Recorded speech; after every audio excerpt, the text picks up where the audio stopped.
என்னாச்சு? இல்லை மச்சான், அவங்கள பொறுத்த வரைக்கும் இங்கிலீஷில் பேசினா ஜென்டில்மேன், தமிழில் பேசினா பொறுக்கி.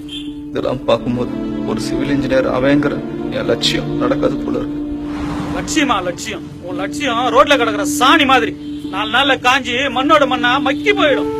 கடைசியா சொல்றேன், முடிஞ்சா வேலைக்கு போ, இல்லையா வீட்டை விட்டு எங்கேயாவது போ. என் முத புள்ள செத்துட்டான்னு தலைமொழிக்கிறேன்.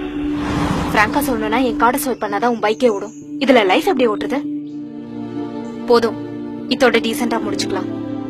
Let's break up Mahesh.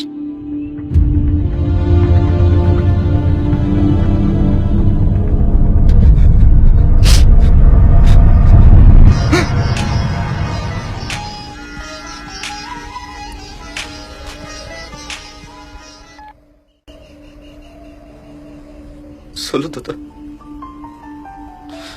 எப்படி இருக்க? நல்லா இல்ல மகேஷ், அதான் செத்து போயிடலான்னு முடிவு பண்ணிட்டேன்.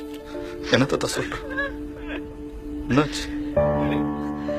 விவசாயி உசுரு, அதுக்கு ஒரு வேலை இருக்கு. அது செத்தாதான் கிடைக்கும், கவர்மெண்ட் தான் கொடுக்கும். அத வச்சு என் கடனை அடைச்சிடு. மிச்சம் மீறி இருந்தா வீட்டுல ஒரு கிளவி இருக்கு, அத காப்பாத்தி ஒரு கஞ்சி ஊத்து. அப்படிலாம் சொல்ல தாத்தா. முடியலையா? அந்த வயசுல போராட முடியல. உங்க அப்பனும் என்ன விட்டு போயிட்டான்.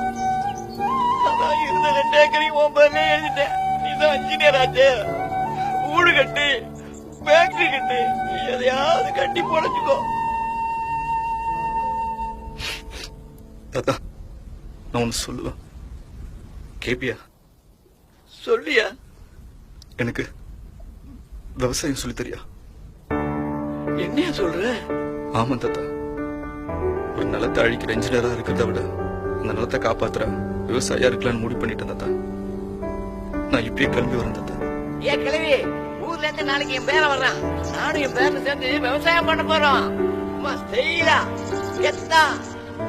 மச்சான், வேலை கிடைச்சிச்சு. என்ன வேலைடா? விவசாயம்.